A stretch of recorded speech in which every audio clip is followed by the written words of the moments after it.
Greetings, ghouls. Welcome to Deadsville Horror Talk. I'm your host, Ronin James, and to my left, these two lovely ladies join me once again for another episode to talk about Five Nights at Freddy's, the most popular movie out right now. Apparently. To my far left, my co-host, the lovely Steph Infection, as always. Hey, Scream Hearts. She, like me, is not familiar whatsoever with the video games and the lore of Five Nights at Freddy's. No. So we had to call in this lovely creature to my left, immediate left, Miss Maddy Meek, who is very familiar with the game and will be our resident expert on the lore and game Five Nights at Freddy's. Say hi. Hi. I like Five Nights at Freddy's. Maddy also brought in some Chuck E. Cheese Yes, from my collection. merch from her collection. You got some Chuckies in the corners. And Yeah, we got some old school stuff. I'm a bit of a Chuck E. Cheese nerd for sure. I love it. We don't have any Five Nights at Freddy's merch to show off, but, No. you know, we're not really the Five Nights at Freddy's demographic, Steph Infection and I. No, we're a little up there, I think. In the I didn't even know it was a game until after. Until after? Really? Until I turned it off and started yelling about it and Googled it, and then I was like, oh, it's a game. Okay, maybe I should give this another try. Oh, God. Yeah. Well, you're more out of touch than I am, Steph Infection. I didn't even know. I had no idea. I mean, I game, so I do know a little bit about games, current games, stuff like that. But Maddy played the game and was quite knowledgeable on the lore, and yeah. I mean, I know a decent amount of things. I'm not like a total expert, but I have played the games, and they're super fun, and there's a lot of really exciting lore, and it goes a lot deeper than you might think. But we'll get into that later. Yeah, we'll get into that. Yeah, before we get into it, a little bit about us. I'm Deadsville director Ronin James. I'm a professional stuntman for like 2 decades. I've been in a bunch of stuff. I direct stuff now. I do a lot of stuff. Content is key these days, so now we're making a lot of content, including producing this little podcast. And I also write and direct Deadsville Rock and Roll Mysteries for Dickie Devil and the Deviants and do their music videos. And I've got some shorts and a feature and a sitcom and all kinds of fun stuff in the works. Maddy's my puppeteer for Deadsville Rock and Roll Mysteries. She is the, not the voice, but the movements behind Doggy Deviant, while Kane Hodder is the voice. That's Jason Voorhees, the longest tenured Jason Voorhees. Kane Hodder is the voice of our puppet dog. And Miss Steph Infection, actress and producer on Deadsville Rock and Roll Mysteries, among other things. Pops up in the Deadsville lore as well. Yeah. Wherever I'm needed. What do we got next, Steph Infection? We got a music video on We deck. got to know my goth for music video we're going to be doing. Oh Dickie my Devil God. and Deviants, yeah. Yes. Choreographing that, so. Also, stay tuned, as Dickie likes to say, because we're about to have the director and the writer, writer, director, and writer from Stalked, the horror movie that I was stunt coordinator on. They're going to join us later this week, I believe, is the plan. For the next episode, yeah. So the next episode is going to be an interview with the writer and writer-director behind horror movie Stalked. And I'll be interviewing them, and we'll talk some stunts, and maybe Maddy will jump in as well. She was there. Yeah, I was there too. That was fun. Maybe we can even get some Zoom in with Ricky at some point. Yeah, I would love to hear what he has to say about everything. about.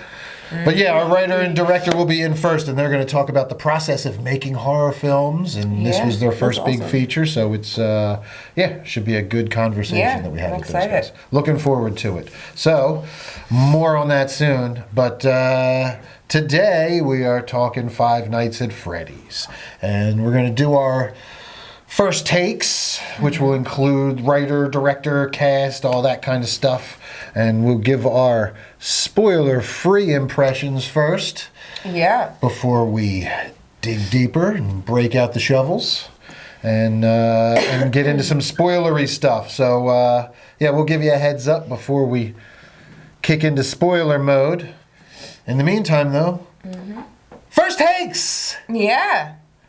That didn't get me. I didn't get you. I can't always No, get you. no. No. Kind of like this movie didn't get me. Yeah, Or maybe I just didn't get it. Who knows? But first takes. Let's start over there with Steph Infection. Oh, we doing that? Well, yeah. We got to do our synopsis and all that. So you're going to read our synopsis, Steph Infection. I'm like, you are jumping to the end of our first Sorry. takes. Yeah. Yeah, you want me to give you the synopsis so we know what our first takes are even on? Right, So, yeah, right. This right? is the long video game movie, long in development video game movie. Yeah, it was postponed like way long ago. So we've been waiting a really long time for this movie. Oh, really? Oh yeah, yeah. Yes. It was on. They like stopped working on it for a while, and now it's finally out. Oh yeah, so much so that they made a couple other movies that weren't Five Nights at Freddy's, but were actually Yeah, Five other Nights at people- Freddy's under different names. Like The other people beat them too. Willy's Wonderland? Is that the same people? it's Five Nights. No, No, it it's was not the same people, it but was it's like the same it was concept. people that were like, oh, that Five Nights at Freddy's movie got delayed. Fuck it, let's make a movie with our own Okay. animatronic killer. And it was an awesome killers. movie And too. it was, yeah. It was fantastic. You had that, and then you had what was the other one that they did? There was I don't know if Banana Splits Oh, count. Banana Splits. Yeah. I Banana didn't Splits watch counts. that one. Yeah, because originally that was supposed to be Five Nights at Freddy's, and then they like lost the rights to using Five Nights at Freddy's, so they got the Oh, so they rights just to used Banana Banana Splits instead, and Yeah, kind of okay. reworked the script to I make did it. not like that. I No, heard it was no, really I bad, wasn't a so I big didn't fan of watch it it. either, My, so. my dad was like, it was awful. So Yeah, I'm it like, was terrible. I'll It was just watch. awful. I'll just watch normal Banana Splits if I want to watch Banana Splits. Yeah. But yeah, so this was a 2023 PG-13 horror movie. Which is very important to keep in mind with this. Yes, it's very much a kid-friendly. Surprisingly. You know, I Considering- have gripes even with that. I felt I like agree. they could have done a lot more with that PG-13. I agree. We're gonna get into that, and we could do that very shortly. But go ahead, Steph Infection, read that synopsis. All right. A troubled security guard begins working at Freddy Fazbear's Pizza. During his first night on the job, he realizes that the night shift won't be so easy to get through. Pretty soon, he will unveil what actually happened at Freddy's. Dun dun dun. Yeah. Yep. Okay. That's that. So I'm gonna blaze through this Wikipedia article here. Give us a little more background. Five Nights at Freddy's is a 2023 American supernatural horror film based on the video game series and franchise of the same name, created by Scott Cawthon. Scott Cawthon, yeah. Cawthon. Yeah. Directed by Emma Tammy, who co-wrote the screenplay with Cawthon and Seth Cuddleback. From a story by Cawthon, Chris Lee Hill, and Tyler McIntyre. The film stars Josh Hutcherson as a troubled security guard who accepts a nighttime job at an abandoned family entertainment center where he discovers its 4 animatronic mascots come alive and are prone to murder. Elizabeth Lail, Piper Rubio, Mary Stuart Masterson, and Matthew Lillard appear in supporting roles. Development of a Five Nights at Freddy's film adaptation, as we were just saying, began in April 2015 with the involvement of Warner Brothers Pictures. Roy Lee, David Katzenberg, Seth Graham-Smith were set to produce.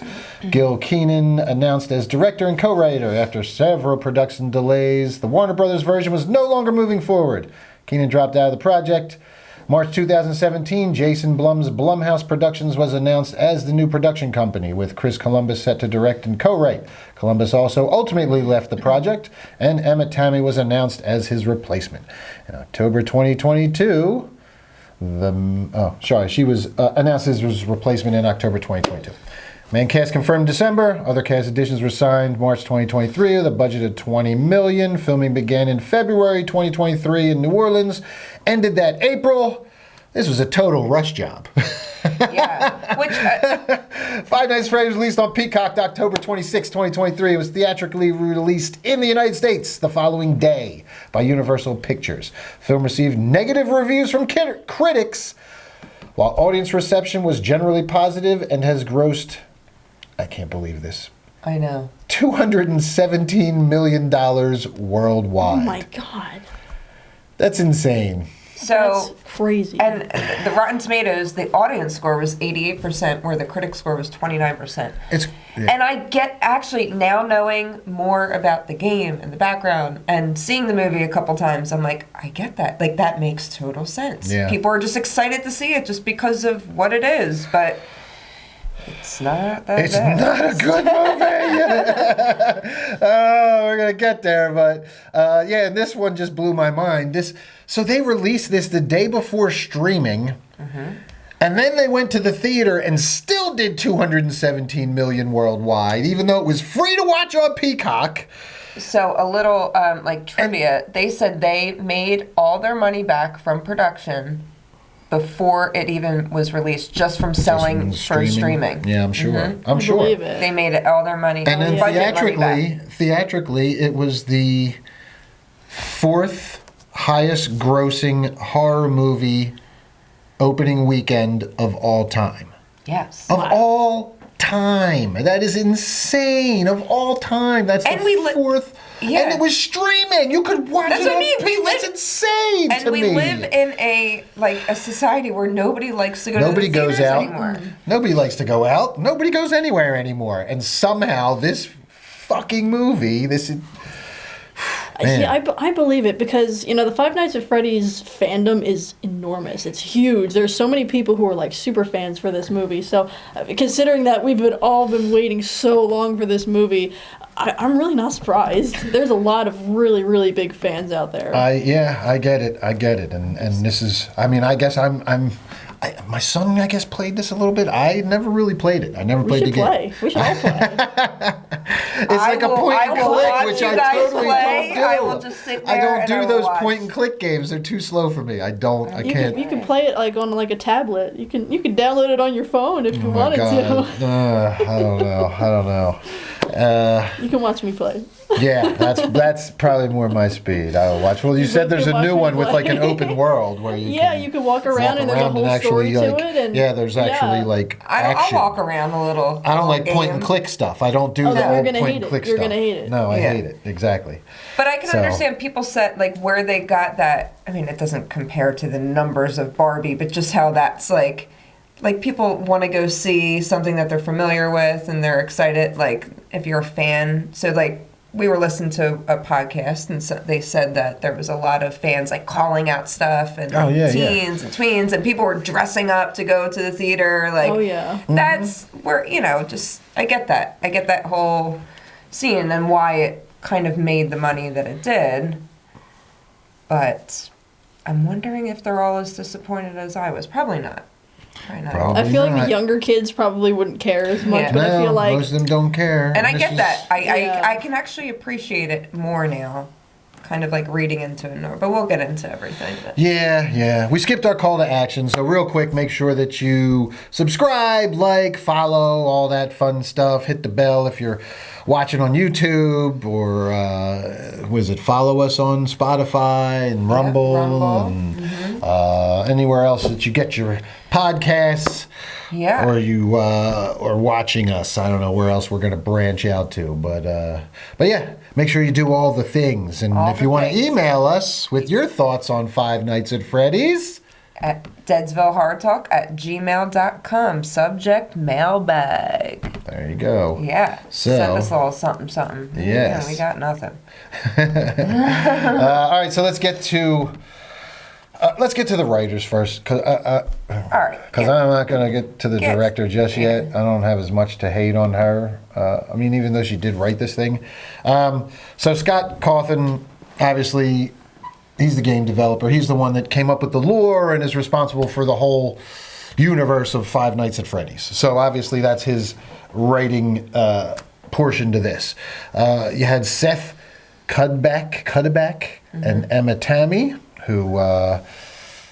do I even want to look at their other writing credits, man? You pick one. I'll take Seth. I'll take Emma. All right.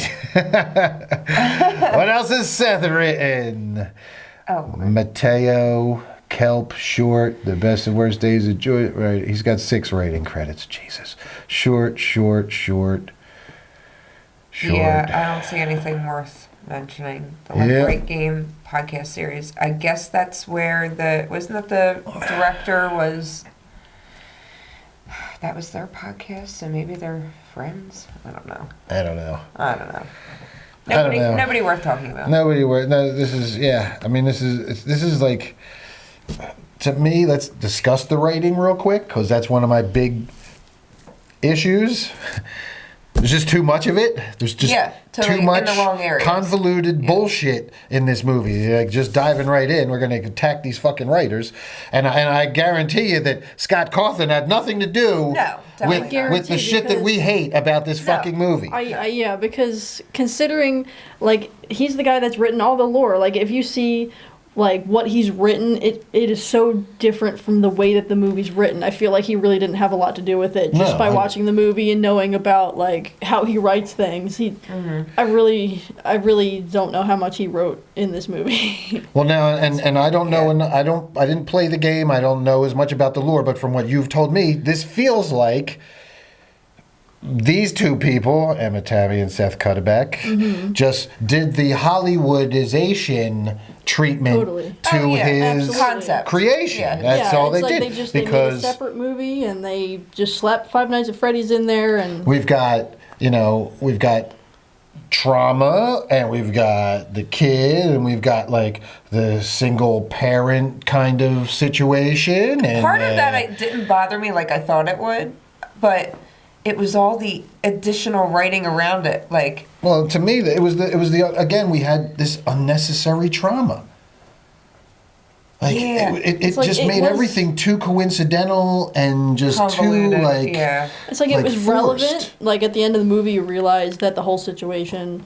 It's relevant, sure. It's relevant, but it's not necessary. But not really. No, exactly. It's not necessary. Yeah, not really. It's really, it has nothing to really bring to the table. Lean in a little closer. Okay. Because you're not even registering on I'm like our sitting mics back. here. Yeah, you gotta project I will do my onto best. these mics so we can hear you. There's a lot of convoluted writing in here. There's a lot of unnecessary exposition, and again, without getting into spoilers, there's just a lot of extra stuff in here that I felt like they didn't need to do. You could have just had like where Willy's Wonderland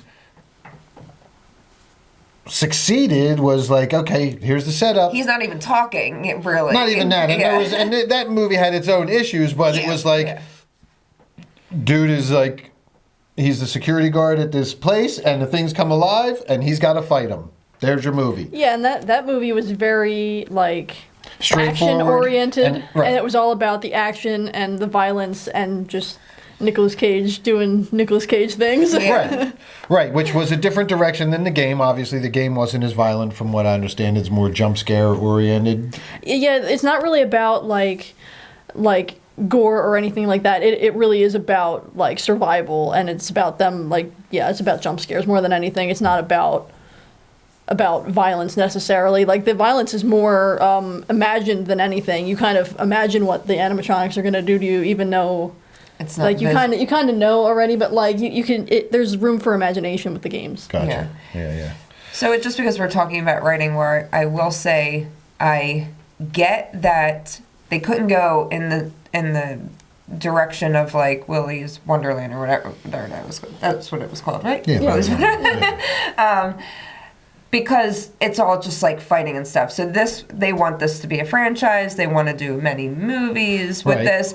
They have a younger audience. They need them to have somebody that they kind of care about, like a hero in the movie. So I get you have to write a story. You have to have kind of an adult and a kid and get that backstory so you can keep traveling forward. Right. I get that. Where this fell is that certain areas of the background, they showed it 900 times. Oh, it was awful. And I was like, we get it. We got it. Awful. You could have done it twice. The amount of hand-holding in this movie and, exposition and just, too much. And like there was a lot of time spent in dream sequences. And I'm like, aren't we watching a movie about animatronic robots killing people or, like, scaring people at least? Why am I getting all of this this other peripheral stuff. And at the end of the day, it actually, like, I felt like it, all of that, that was all, that's what, again, this was the Hollywood created trauma that everybody's got to have in their movies nowadays. And they spent so much time on that it took away from everything else that the movie was supposed to be trying to do. Yeah. Like, for me, at least, like, I'm trying to get, you know, like you said, even if it's just survival horror that's going on, like, okay, then put us in the fucking pizza joint and give us some survival horror. Stop, like, I don't want to get, it's so hard to do this without getting into spoilers, but this motherfucker spends so much time sleeping in this movie. I know. I'm like, holy shit, he's gonna sleep again? We're gonna sleep again? I'd be mad. Like I get, believe me, look. All right, yeah, I'm gonna get off of that because we're gonna save that for the fucking digging deeper. I'm giving away. Okay. Yeah. My bottom line on this is... Give me your actual wrap-up. Yeah. Let's wrap up the first take here. So I can get mine. I get that this is PG-13. I get that their target audience was a very younger demographic. And I get that... I'm definitely not their demographic, but that this is going to hit differently for somebody that played the video game.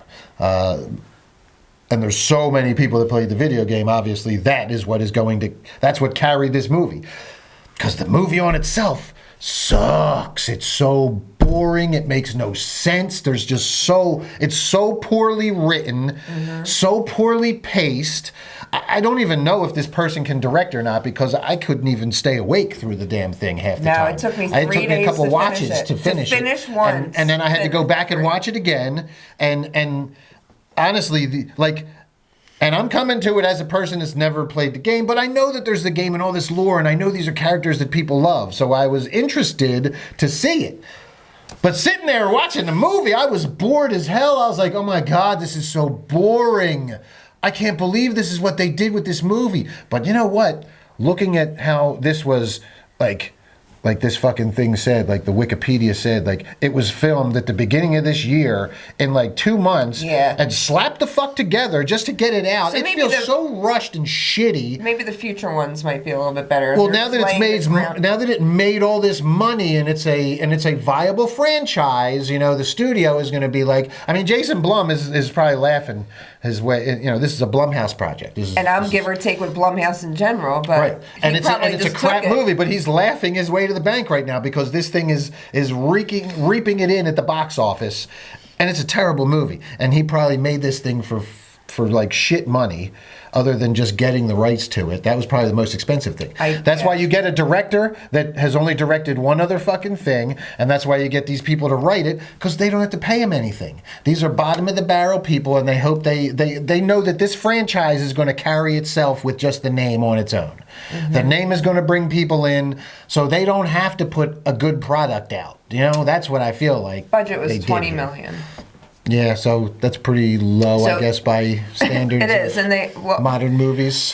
Well, yeah, because there's only a couple locations in this. The animatronics were great, but that was love Jim the Henson animatronics company, so they probably spent most of their money with that. Honestly, right? That's where most of the budget went. Most of the budget went, and the puppeteers, because they had like 6 people on one of them. And Josh Hutcherson's a real actor. I mean, he's good. You recognize him. We didn't really talk about him much, but he's not big money. He's not big money, but he was like a co-star of the Hunger Games. That's where you recognize him from. And then if you watch a show on Hulu, called Future Man. Future Man, yeah. Oh, hilarious! So good. Future Man was so good. It years ended ago, in but 2020. Yeah, it was such a great, I think we hilarious binged that when COVID started. We were like, we were binging it during COVID. Yeah. It was great. And he was great. He's a really funny actor, and he's a really good actor, and he does a good job in this. The acting in it is good enough, but it's just so bad. I think the acting is what kept me. Such a rottenly written movie. So I'll just say, like, my first take, obviously I agree. I did not realize it was a game. I kept hearing and seeing people on social media saying, Five Nights at Freddy's coming out.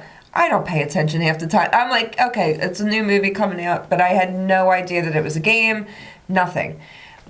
You had texted me and said, watch it. We were going to do the podcast. And there's a stream of very angry texts from me where I was getting I was getting like angry watching this and like by myself, and I was like, we're not doing an episode. Why are we doing an episode on this? Oh, it's a game. All right, fine, it's a game. And I was like, oh, this is awful. This is awful. I had to shut it off halfway through. I came back like 2 days later, like I needed a break, finished it, and then it was fine. And then when I kind of did a little bit more research on the game, just like loose research, and talked to Maddy, I had more of like an appreciation for some things in it, where I probably wouldn't have been so hard on the movie in general. But it's funny, we were listening to a podcast earlier, and the guy said the same thing. He goes, I would have been very angry if I watched this by myself. And I was like, thank God I'm not the only one Right. that knew, like, was so angry. So overall, if you are like a fan, like if you want to go see this and you're going to shut us off before we dig deeper and get into all the spoilers, I don't know if it'll really matter, but if you're a fan you're of the a game, fan of like, the game. like this, and Maddy, we'll read your first take it next, but to me, this movie is just fan service. That's all it is. Yeah, so if it's you're a just fan of the giant game, fan see service it. movie. Yeah, That's it. it's free. If you're a fan of the movie, you're gonna love it because it's gonna just have little cameos and it's got like YouTube celebrities, YouTube personalities who have Apparently. cameos in it and stuff, and Yeah. and it's got little Easter eggs from the game and little cameo from one of the little characters and everything in it. And if you're a fan and you get all that's your. Then you'll fan service it up. You're gonna love it. You're gonna be hooting and hollering. You'll be like, "Woo, yeah! Look, it's so and so, and yeah." But if you actually want a good movie with a story that you can follow and characters you can care about and people that don't make dumb decisions, well, you probably want to pass on this one. Oh, yeah. If you don't give a shit, and it's PG-13,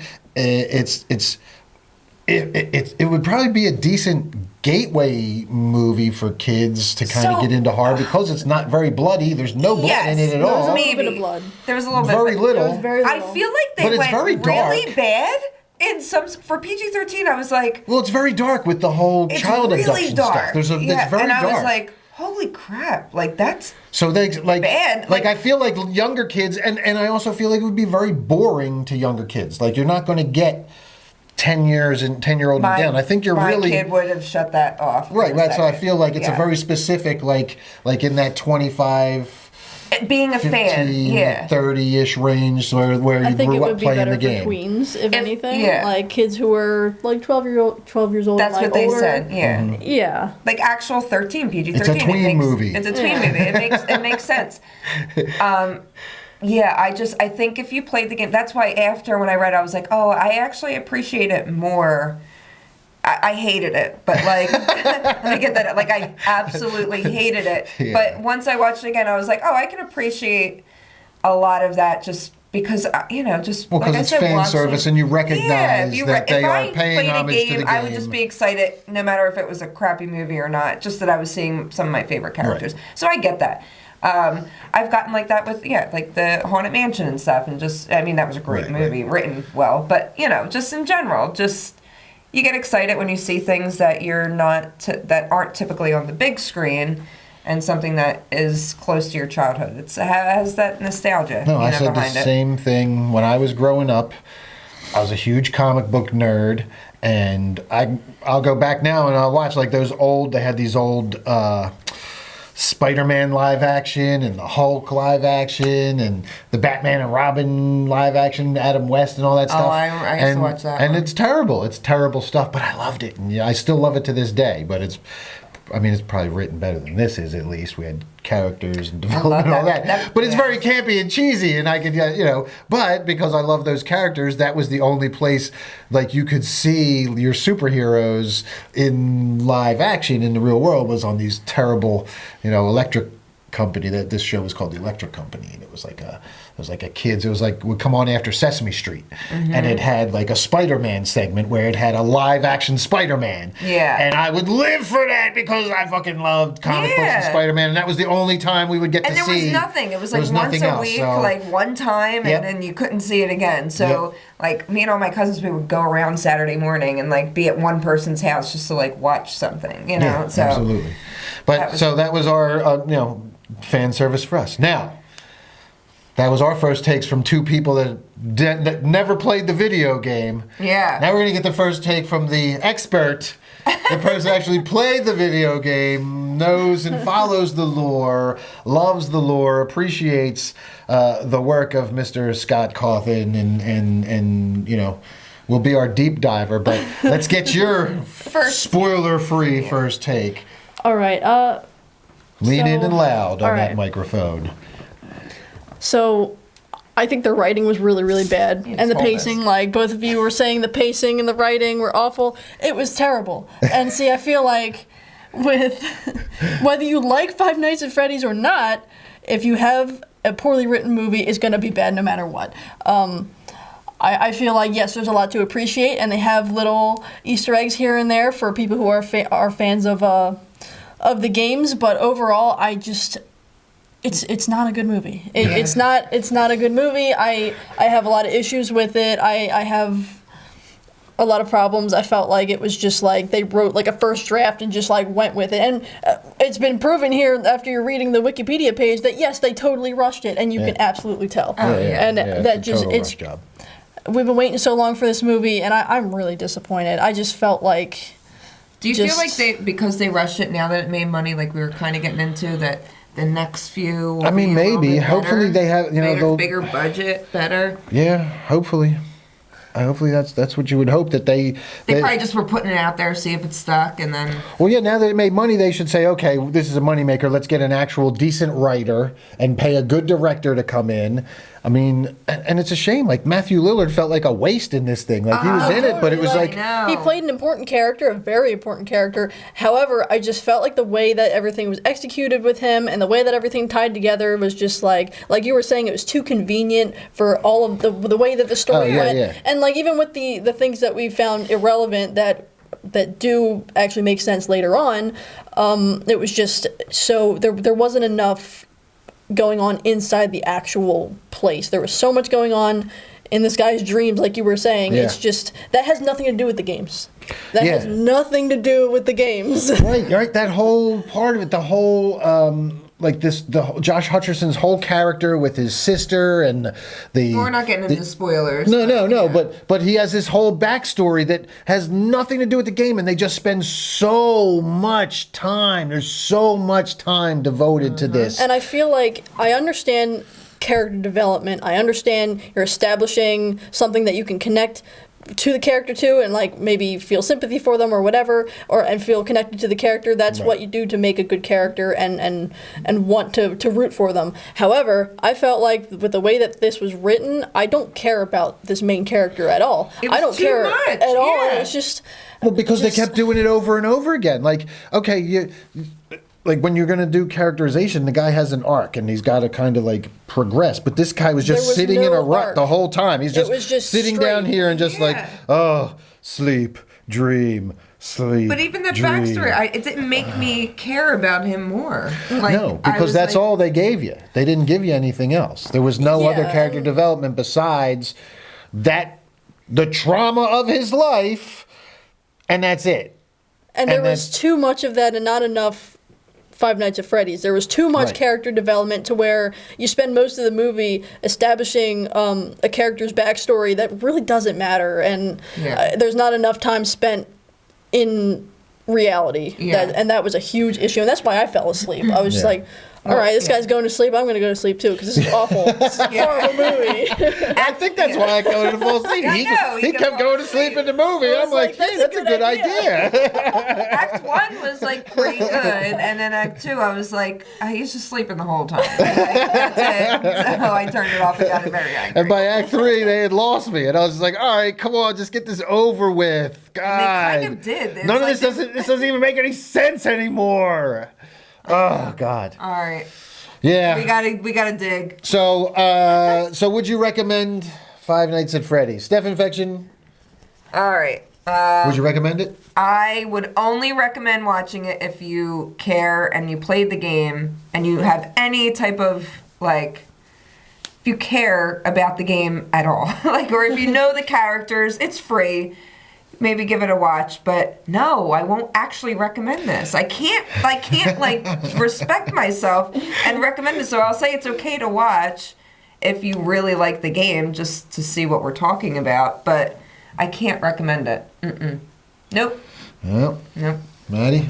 I am on your side with this. If you actually like Five Nights at Freddy's, I would say watch it, absolutely, because there will be things that you appreciate about it. But overall, you're not going to get a good movie. So just if you're a fan and you're going to watch it, don't expect it to be an amazing movie. Just watch it because you like Five Nights at Freddy's. Don't watch it because you want to watch a good movie. And hope maybe we'll get a good one after Five Nights at Freddy too. I hope so. I have high hopes for that.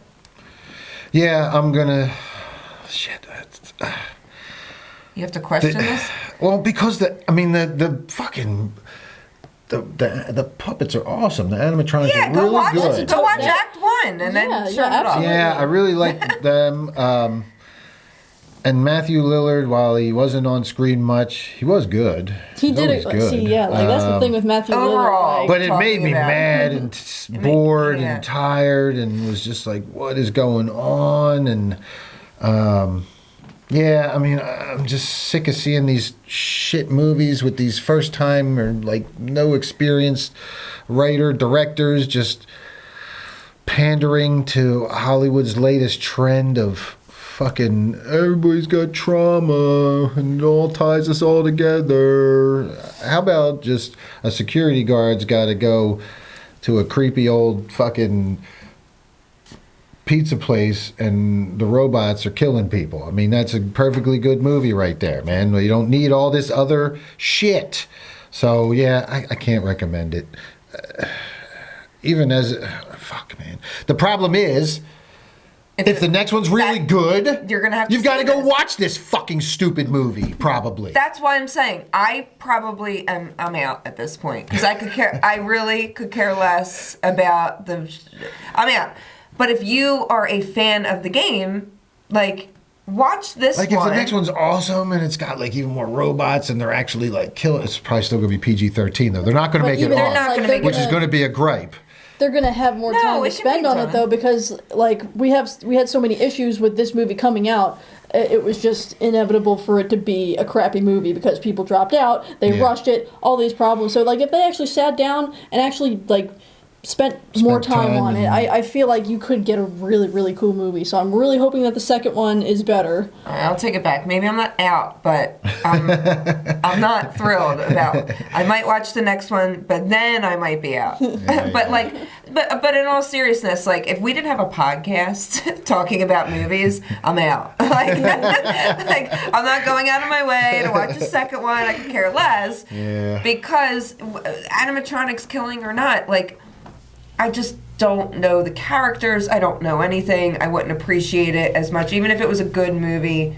Yeah, but we don't know the characters in Willy's Wonderland either, yet it was an enjoyable movie because we all know Chuck E. Cheese, and that's your But it was just crazy. tie-in. But yeah, but this is too much talk. No, I get you, but this is a little different because it's very specific. right. There's very specific Easter eggs, And I feel like you do have to know a little bit about it to have any kind of appreciation about it. You have because there are things that like there are references that like aren't established. Like if you didn't know what they were talking about, you just don't know. I feel like if you're not a fan at all, I feel like at that point, there's nothing to appreciate. I would be out at this point because it's a bad movie. Otherwise, no, exactly. We sat there and you would call out certain things while we were watching it, and I would be like, okay, I'm glad that you're here because I had no idea. As I'm angrily texting you, because I didn't know that was off now. I'm like, I didn't know that was supposed to be a special thing. Apparently that's a thing that I should know, but apparently like. Well, I'll say this just because we brought up Willy's Wonderland. If it wasn't Nick Cage and it was some other actor, no, I would not have liked that movie as much. That's a fact.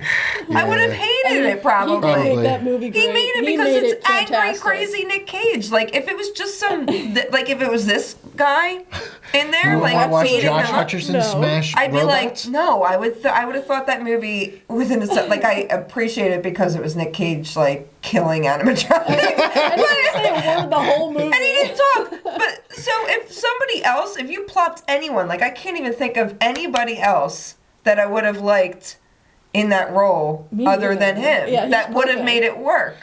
Like, I know. You got to really think. Good call. I don't know. So I don't think I would have, All right. So it's not similar. It's Nick Cage. All right, fine.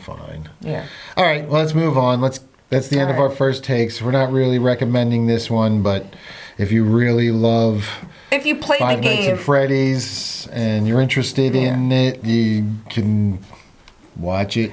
I it's guess. free. Like, it's free. So if you're bored and you like the game, yeah, go You watch could even it. just watch it just for the animatronics themselves because they're really wonderfully done. They did a really great I job. They're love super them. accurate. Like, I that's what really made me want to go back and like continue watching it because Yeah, they're they were good. just- they're the light really- up eyes were creepy. Like, and They they're were really accurate good. to the game too. They're completely like 100%. They look exactly like they do in the first game. nice. Yeah, so that part was very refreshing, not using like CGI and everything, and actually Yeah. having Like it was people in costume. Yeah. And yeah, there's like all these different things that they went through, and because it was a little bit difficult to have them move and do things, so I can appreciate that. I appreciate the movie more little things that I've read, but yeah, it Gotcha. sucked. All right, well, that's going to do it for first takes. So toss me a shovel, Steph Infection. This is the time where if you... Did you bonk me in the head? I did. Oh, my God. I did.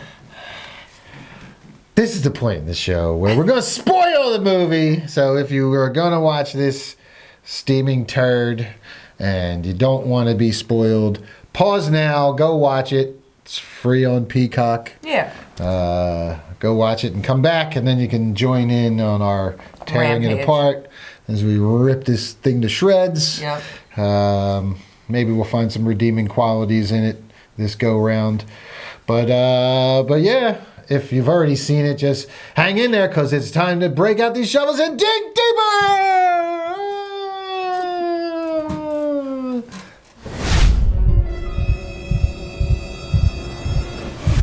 Oh God, I was seeing it. I was watching the monitors, waiting for you to flinch a little bit. I don't flinch. You don't. Got him every time. All right, folks, it's time for digging deeper. Spoiler time, and man, let's spoil this turd. Yeah. I'm ready. So, yeah, the opening scene, that was actually pretty good. That was Oh, with the security guard. security guard. Yeah. that was the cool. intro, that was kind of That like, wasn't bad. I was like, oh yeah, Five Nights at Freddy's. This is what I kind of expected.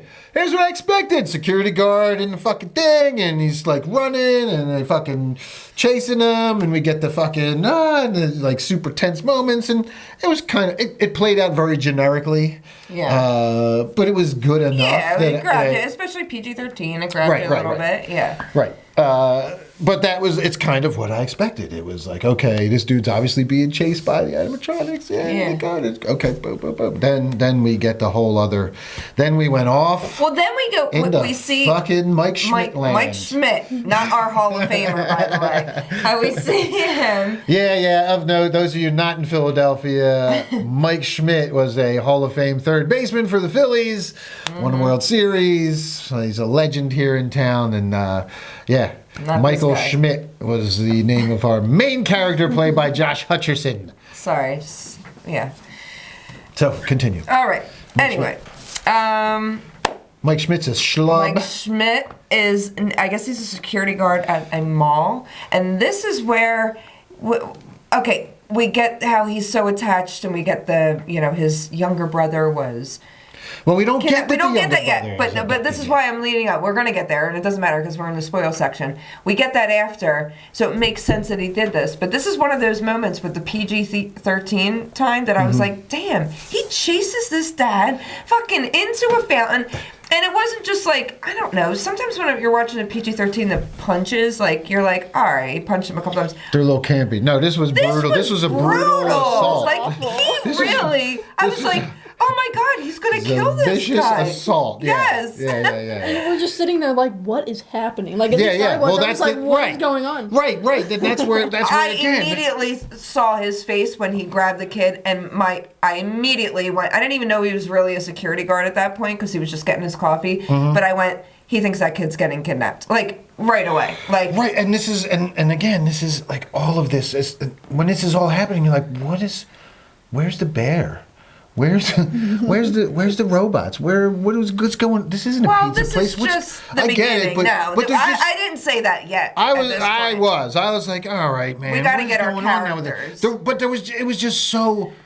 I don't even know. It was just so over the top and brutal. See, and again, PG-13, and this dude is just like, now. I get it. The setup is that he thinks that the kid's being abducted, and it's actually the kid's dad, and he beats the shit out of this fucking dad. But it wasn't this. What nothing was like dragged out at this point. Like we had the security guard getting taken away. Then we get our Mike and security guard. We get very quickly that he is overly sensitive to children getting kidnapped. Like Amy, I said it right away. I was like, oh, so that's his father just pissed at his kid, and this is going to go haywire. Like I saw all that happening, but the actual beating, I was like, damn. Then we get Matthew Lillard, or does he go home first and then sees the kid? Yeah, he goes home with the kid. We learn that she's, I don't know, his sister. She's weird. You're weird. She's weird though. Well, she's like a weirdo. She's got imaginary Am I allowed to say special, or we're not allowed to say that anymore? I don't think she was considered special. The little girl? Yeah, because no, she was Did they establish that? I don't remember that. She was different somehow. She was probably just the weird kid. No, I'm telling you, there was something about her, like she didn't have friends or anything like that, and she didn't, like, she only had the imaginary friends. Like, she was on the spectrum, isn't that what we say now? I don't even know what to say. You're not supposed to say any of that because it was never said in the movie. I know, but it was implied. No, it wasn't. No, because when the teacher's talking to him, she just is. She was doing so much better because she was, like, sitting and talking with real kids. Died. Yeah, but there was something about her, like, with not having friends. Yeah, but their mom died. I guess. No, I don't know. There's just so much trauma, it's hard to keep track of it. It's just so much. There's so much trauma. So much trauma. I give up. Anyway. All right, we'll go on. No, so she, their mom died, so now he's trying to take care of his little sister. The aunt wants her for some reason, which I don't understand. I don't know why we were setting up this aunt trying to take him or her away from him, and like she said she would get money or something. Yeah, from that the whole state, thing just doesn't. But like he doesn't have any money from the state, so again, that was all like unnecessary stuff. Again, we're going to get into all this, and that was more of the forced Hollywood drama writing that has nothing to do with Five Nights at Freddy's. You know what would have made perfect sense, and I actually would have, like, if you need that background to say, like, he needs the job. So, like, you're trying to establish that he's got to go, he's got to get a job because doesn't he just need the job anyway because he's got to feed his sister? I mean, he needs the job. He just lost his other job. But he needs a job. You don't need extra on top of this fucking woman. That's what I'm trying to say. We could have had like CPS like come and be like, if you don't get, and then we would have established shit. He needs a job this bad where he's going to take nights and he doesn't like working nights. That would have been done. We didn't need the aunt. We didn't need the lawyer. We didn't need the random people she was paying that she hires to go in. Like, but then if we don't have that, then literally the animatronics kill nobody. No, we could have just had stupid people. He left the door open like they said, and people broke in to smash up the place. There didn't need to be an entire other story about that. It I agree. No, There's I think other so ways too, and I feel like the character establishment is necessary, but I felt like it was really drawn out. Like there was a lot of stuff that, like you said, you could have cut out the lawyer and the aunt. Like that was not necessary. I like the lawyer guy, but yeah, he was kind of funny. Yeah. But I totally zoned out so much of that because it was so drawn out. Like it's okay to have these things, but I feel like it really needs to be condensed so we can just get to the action. Well, like you understand what's going on, but like we can move forward afterwards because we've done this so many times where there's been too much backstory or too much side stories. And that takes off the whole movie. We could have just had his parents died. He has to take care of his younger sister. He needs to take a job, have CPS knock on the door. You really got to get another job. Boom, done. Okay. Right. That would have been Some fun. kids Yeah. broke in because they think it's funny. Right. They get murdered. Kids breaking it. Whatever. Exactly. It didn't have to be like the babysitter's working behind the scenes and looking for something. Because now we have this aunt that I'm like, I really don't understand why she wants this kid so bad. Because It makes no sense. It makes no sense. Yeah. Like, She can't get that much money from getting the fucking kid. that's what I mean. She ain't When cashing that big a check from taking the kid. I know I'm not a ridiculous. writer, but we've done this before where I've been like, we could have gotten to from A to point F and cut out like Well, there's a lot of the there's a middle. rule in writing in all types of writing you've got to self-edit, and when you go back and you write your first draft, you go back and you read your first draft and you start to cut out anything that doesn't move the plot forward. Yes. Anything that doesn't move the story forward, move your character arc forward, anything that is stagnant or like stale, just sitting there, you cut that shit out. If you go and that's one of the toughest things as a writer. That's why sometimes they'll have an outside editor come in and edit your story for you, because the editor can see, yeah, this doesn't really do anything for the story. Let's cut that out. But again, that's to your point of this seems rushed, and this was thrown together, and this was a first draft probably that Totally. somebody came up with, that they were like, okay, like the creator was like, here's Five Nights at Freddy's, here's this stuff. And then they were like, okay, well, this is good, but this isn't a Hollywood movie. We need to make it a Hollywood movie. So we need trauma, and we need a kid, and we need a parent, and we need some more drama in there. We got to throw in some extra drama, and that's where they had to have the trauma was the fucking kidnapping, and then you had the kid, which I thought was special or whatever spectrum, but was what had to go through this arc of having no friends and talking to imaginary people to finally, by the end of the movie, through almost being mutilated by killer robots, learns to have friends somehow, which makes That zero doesn't fucking make any sense. sense. But That's hey, let's go with it. It's I a just fucking attached movie. it to like she went through her mom dying. She's super attached to her brother. She has abandonment issues. Like they lost a little brother. Like I didn't see. Yeah, could she be on something? Fine, but she might be. But I just saw her kind of wanting to stay in her little bubble. Probably In her because of little everything world, that. yeah. But Alright, that's fair it. enough. Really wasn't even talked about. It was just like It was No, I so, know. like, it was just like it you're was her world. implied. They needed like you're her entire world. She rarely talks to kids here, but you're her world. That's what it was That's that made what- me think of that she was on the spectrum or whatever you want to call it, because at the one point the woman who's like the caseworker for her, whatever, the black woman with the curly hair, she's like a teacher, whatever she is, she says to him, that's her language. Drawing pictures is her language. She doesn't communicate, because he's like, oh, she doesn't talk to me. She doesn't da-da-da-da. Because remember, that's what he said. She's like, I don't even think she knows I exist half the time, because she's so nonverbal. And like that's what made me think this, because they kind of put that, they kind of float that. Yeah. And then and she's like, oh, well, look at her pictures. She doesn't have to say it, but if you look at her pictures, that's her language. And she And talks you're through her art, and you're in all her pictures. So that's where I got the impression that she wasn't like. I get that impression. You know what I mean? Yeah, Like, I get where you yeah, got that. sure. So that's why I got didn't- that feeling, but then they don't explore that at all. I It didn't goes go- nowhere. Yeah, I didn't like. It And was then just- mentioned once, and that was it. It And was then just like, magically at the yeah. end, we have the teacher again, and she's sitting there just talking with kids, and she's just like, "You're doing a great job, Mike Schmidt. Yeah, she's really turned it around. It's a good thing you met those murderous animatronic robots." Yeah, I just thought I was like, oh, maybe I don't know. She's going through some stuff, and they've been Maybe through that's some her way trauma. of coping. That's her way of you know, coping. Yeah, that's that what could I totally kind of. be. Okay, fair enough, but Whatever. to me that I was like. checked out a few times, so I don't know. It was- So, but that whole arc, like that again, the writing, oh, so bad, so See, like you were mentioning before, how when you're writing something, you have an editor come in and like take out things that don't move the plot forward, and I feel like that's why I really feel like this was just not edited, or it was very If it was it was, edited it like a was- little bit, because like I've written stuff too, like I've written stories, and it's so easy to like trail off into Yeah. backstory. So like if you don't bring it back together, you get a movie like this. If you move forward with something that isn't done, it's not done. well, Well, unless the yeah. problem is they were probably sitting there and they're like, when the first draft of the script was done, they're like, there's not really much here, so we don't have much to edit. So we'll just like, Well, can you imagine what they actually edited out? God, it's probably more dream sequences. I guarantee it is. There's Oh my 75 of them. No, Can we talk about the dream Yes, sequences? Holy because shit! this is we where- spent so much time sleeping. Mike goes to sleep like 11 times in this movie. But I don't know why they could have just had like this. Unless they wanted these ghost children to come to him in this dream. No, the idea is he's already into this whole sleeping and dreaming thing when we first meet him because he's trying to remember his brother's abduction because he thinks he knows what the man looks like.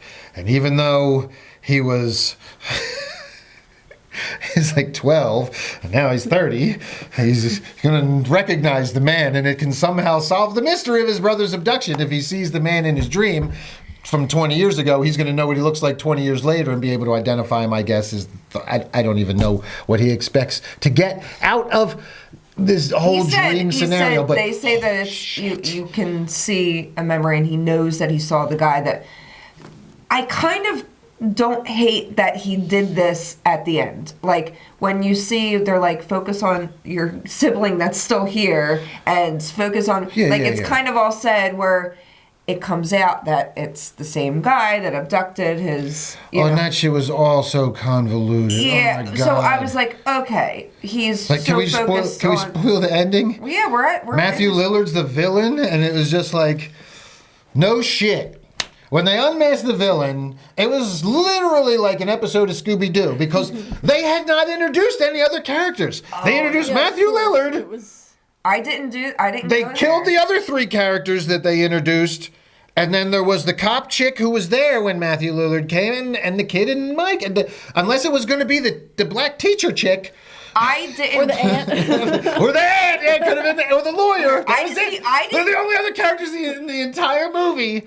There could have been nobody else but Matthew Lillard. The whole time, just like, it can't be anybody else but Matthew Lillard. See, I didn't think that because I think I forgot. Like, I watched the movie in 2 parts, so like 2 days apart. You forgot Matthew Lillard was even in it. But when I did. Holy shit, Scabbing! Oh! Shaggy's the villain! Ruh-roh, Scoob! Well, it made sense, but in the beginning, when I was originally watching that he was a counselor and he's looking, and he makes a face and goes, Mike, like, looks at his last name and then goes, I got something for you. I was like, oh shit, is the aunt like somebody in this town where she's got a lot of money? And got pull, he's in on it. Realizes, it was like, is he in on it? That's yeah, kind of like what you're I just thinking, was but- like, oh, but I didn't. I had no idea this was a game. I didn't know anything about this. I was like, something's weird about that. But it looked like he was almost like scared.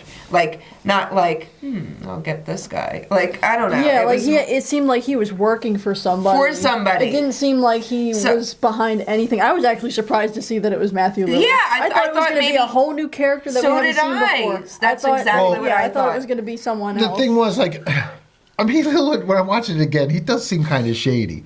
And he's like, yeah, I got something, Nick. I got something for you, for a guy like you. But I thought he was working He even for says somebody. for a guy like you. He did So seem now I'm like, I does didn't Matthew think it Lillard was know? him. Like, and again, like there's, okay. So, spoiler, Matthew Lillard, he's the one that's abducting all the kids and putting, the kids are in the suits. Supposedly, the spirits of the kids, of the children, are in the animatronics. And their bones. That he apparently abducts. that nobody's smelled ever. Well, see, that's the thing. That's why Five Nights at Freddy's shut down, is because of the smell coming out of the animatronics. That's the whole thing. So Matthew Lillard plays a character named William Afton. He's the guy that killed the kids and shoved them into the animatronic suits. And that's why the place shut down. Because of the smell. They couldn't handle the smell. Well, that was the second time that it got shut down. But they don't even mention the other shit. Yeah. Well, but here's the thing too. So he kills kids at Freddy Fazbear's at the pizza place. And that was before it shut down. And he shoved the kids into the suits, and their souls possess the animatronics, and that's why they're alive and conscious. Right. Because they're possessed. And so was he. So apparently he was out just abducting kids randomly in parks prior to his Freddy Fazbear's, because Is his brother Garrett somebody, or did he just die? What do you mean? His brother, Garrett, the one that was abducted. That's the one who was abducted, yeah. Yeah, He is killed on him. it? Is he one of the? No, he just killed Yeah, him. He's that's not what I one of mean. the that would be a good animatronics. story. That That would've would been have a been, good but one of them. did he take him back to the? But no, he wasn't one of Well, them. why Like, was so, I was like- thinking that I was waiting for somebody to come out, and he's like, Because Garrett. Like- the kids went missing at the Freddy Fazbear's though too, right? I that what think so. happened? I'm pretty sure. The kids They went didn't say missing that. at the. See, Oh, that's, yeah. that's the That's what Oh, yeah, one yeah, thing they that did drives say No, me that, she nuts. yeah. says In no. the When, 80s. so when the convenient hot cop shows up, and she gives so much exposition. I was like, what's it's this just like, girl's oh my deal? god, there's so much. Yeah, for a minute you're like, okay, she's like a villain, which eventually she's the daughter of the villain, but. Well, no, when she first pulled up, She's I was actually like, not like a bad character though. No. She's not evil. She is in the game though, which Oh, we found. really? Yeah, She's she's actually later in the okay, game. Later in She the killed like 9 people in the so game. maybe she becomes, yeah, she becomes evil. Maybe in the next few. But yeah, I was surprised to see that she was trying to help them, considering that. So, well, when she first pulled up, I was like, oh, here's our love interest. That's Great. what, yeah, like easily. And then, yeah. but then it got weird because I was like, why is this cop like taking walks with him? Like, Yeah, like, so what she is says happening? Vanessa tells Mike that the restaurant closed during the 80s after 5 children disappeared there. Yeah, yeah. So those 5 kids are in those animatronics. So he was just killing other kids. So I guess, yeah, prior to that, he was killing other kids, Or maybe he was working on it. including Mike's brother. And then Mike just happened to. How old do we think Mike is? I don't know, but here's Right? No. another question, right? Yeah, Here's another that would've been question the for you. 90s. Here's another question for you. Okay, so and I know this one just kind of was past everybody. So Matthew Lillard's character is this guy. What's his name? William Afton. William Afton, and William Afton owned Freddy Fazbear's, and now he's working as a guidance counselor.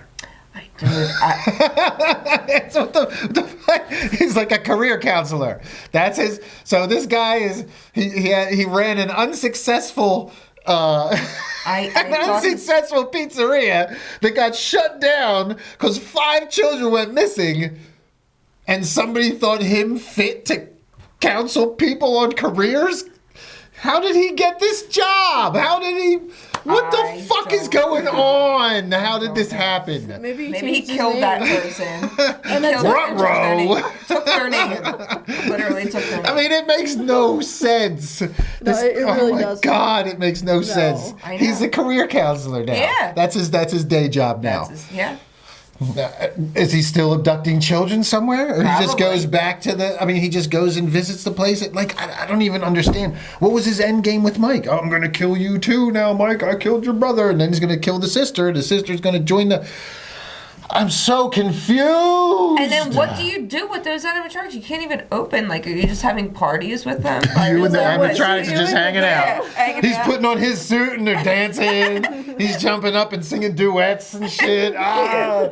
Karaoke with fucking Freddy Fazbear. I would have liked a little bit more, like, because she's like, oh, my father, he was a bad man, but a genius or something. Like, I don't know, maybe say, like, my father wanted somehow to have animatronics not be electrical, and he was going to take over the animatronic scene until they all died off. I don't know, something. Like, Yeah, there's got to be a reason that you They did didn't this. give us anything either. Like- Like they gave us nothing to work with. Yeah, like, if somebody was like, oh, he wanted to just, take over, whatever. We don't even know like what his end game was. No, that's what I mean. I needed just- just a little bit of something. It could have been 2 sentences. See, that's why I'm so Reasons. angry because like he's a very very important character in the games, and I felt like they're not even touching the tip of the iceberg with any of the lore, and it was just. Do you think they just paid Matthew Lillard like to be the N one, and they were like, "Shit, we have him for a whole day, so let's make him the guy." He probably had a couple days on it. I'm just kidding. He probably had 2 different days on it, I'd say. No, he had to have the setup there at the beginning, too. I definitely believe Right, that yeah, was like all that planned. was- No, I know. Because Hollywood likes to think they're clever like that. They probably patted not. themselves on the back afterwards. Like, oh, good job. Yeah, that was a good job on that script treatment. Oh, you did great. And that trauma. Yeah, and a twist. And they're going to be fucking amazed when he pulls it off. And it's Matthew Lillard. I mean, he did a good job. I will say he did. He very did a good job. He turned shit yeah. to fucking But like he watchable shit. every role that Matthew Lillard plays, like he could play any role that you give him. You can throw anything at him, and he'll do a great job. Well, let's bring it back to Scream. Speaking of him, and like our kill scenes or the stab scenes and the daughter at the end.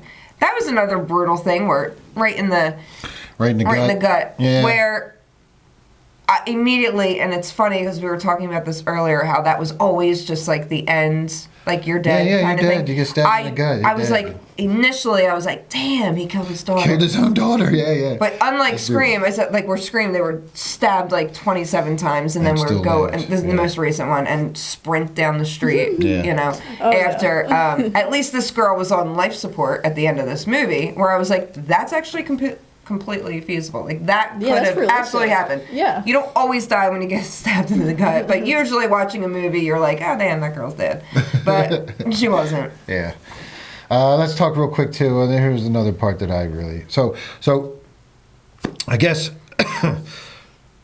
we talked about the gang, and Abby's babysitter is part of the gang. She's like infiltrating and giving the aunt information behind the scenes, and this whole thing was like a bad episode of fucking Real Housewives or something like that. It was the backstabbing and all this shit, and she's actually on this team and made an alliance with this one, and it's just like, I think they thought that it was actually like pushing the plot forward, but yeah, well, I mean, it they tied it together, interestingly enough, because she gets killed. It's like the aunt sends these idiots in to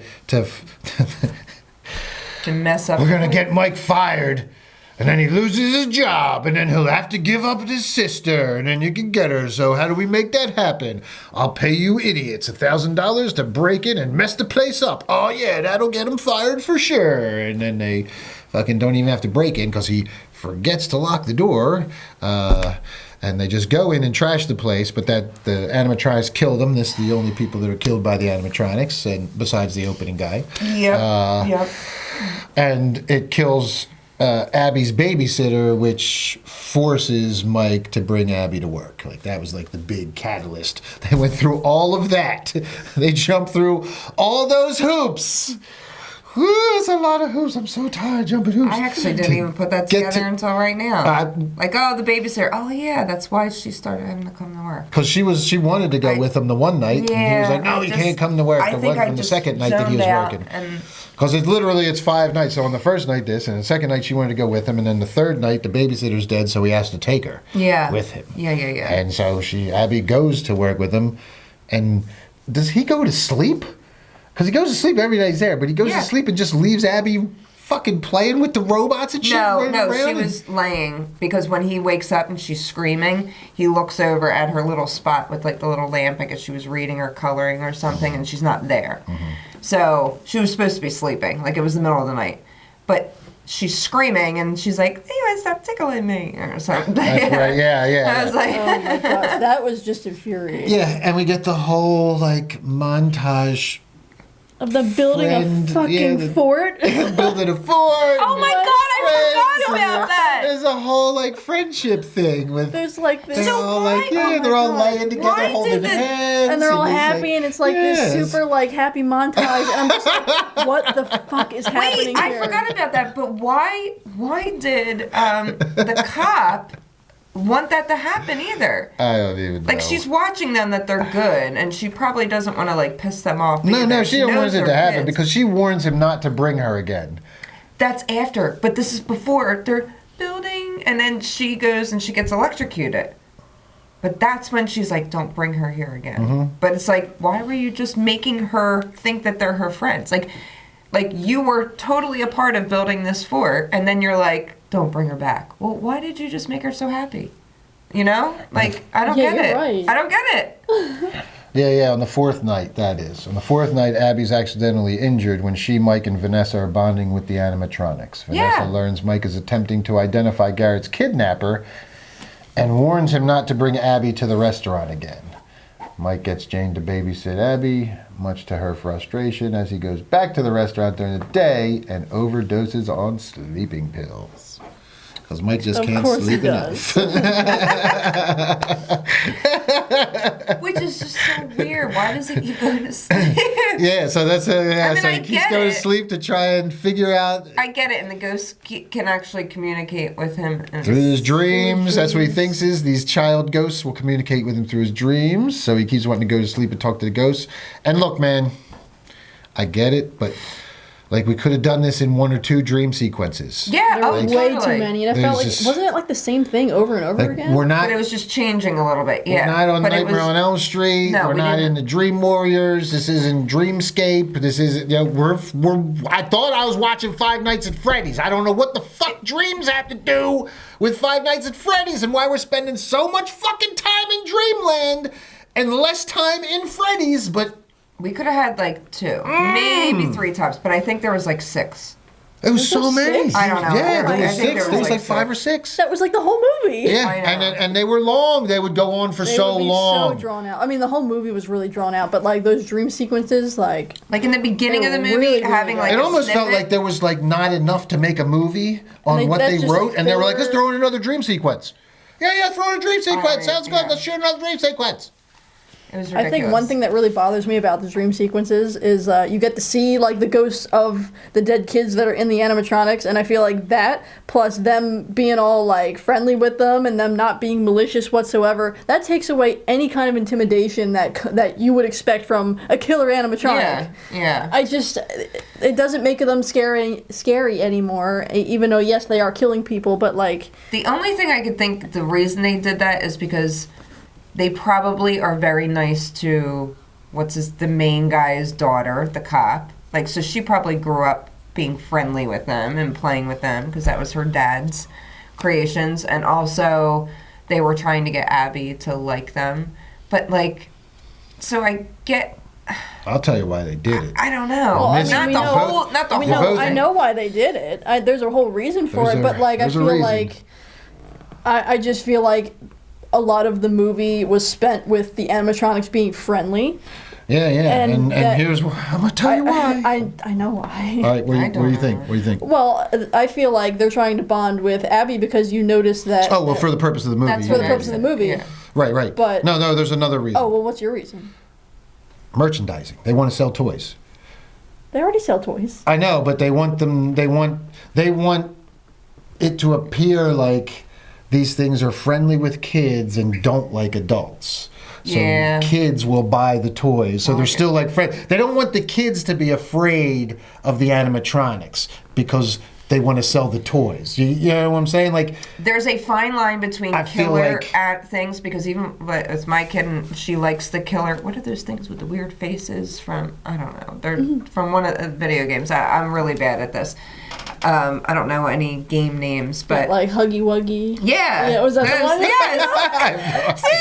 Yes, it's Huggy Wuggy. So she would come up to me and she'd be like, Huggy Wuggy's gonna kiss you to death or kill you. Like it, but these things are creepy looking, but they're not like super scary where they can Right, go like back and it's forth. Like kid scary. It's they're kid kid scary. friendly. So this, Yeah. if the game is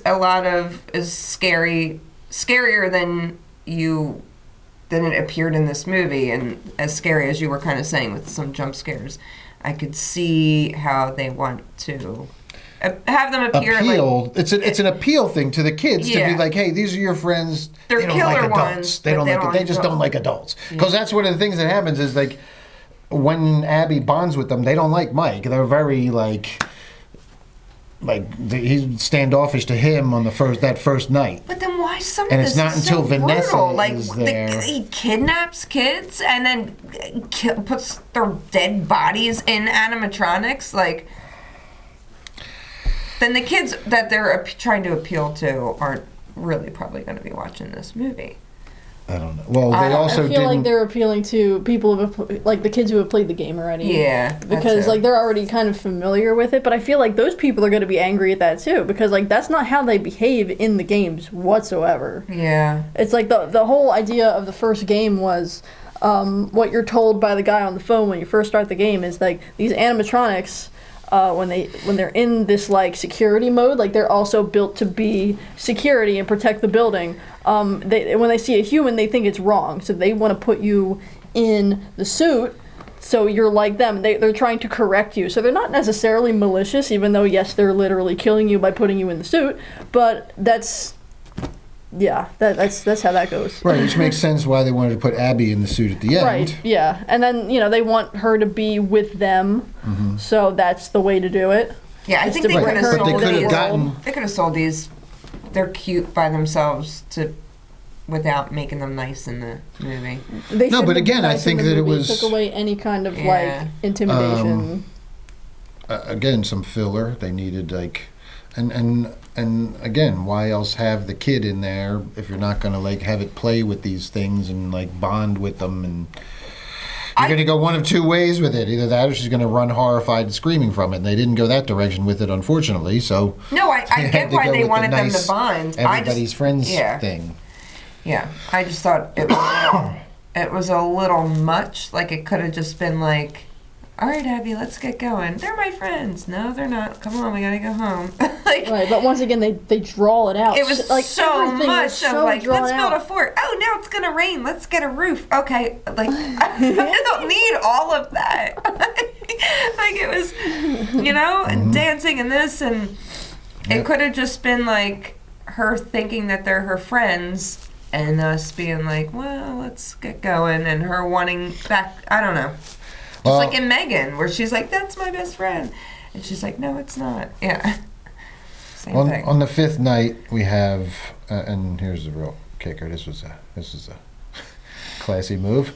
The children appear in Mike's dream because, of course, he goes to sleep again. Fifth night, fifth dream. Maybe that's how many it was. Maybe it was 5. Or 6. But I feel there was more than 5 though, because he was I the think other there were places 6, dreaming too. yeah. I don't know. I'm making it up, but. So he has his dream, and the kids tell him that he can stay with Garrett forever in exchange for giving them Abby. And why did he say yes? And he says yes! Why did he say This yes? motherfucker says yes! Okay, deal. You can have my live sister, and I'll go be with Garrett forever. In a dream. In a dream Forever. world, right? What the?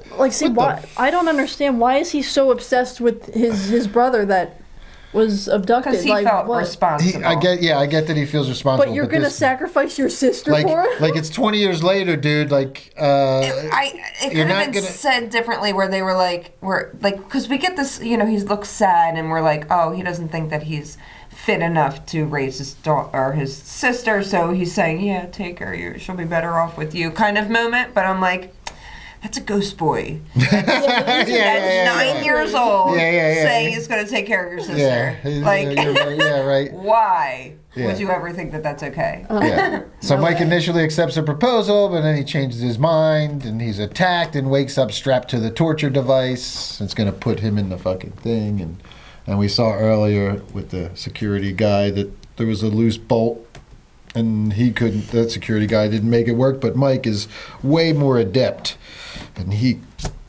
gets the bolt out and frees himself in that scene, of course, because he's the hero.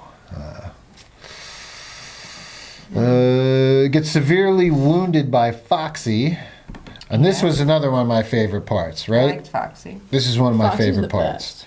So, if you remember, Abby was with the aunt, right?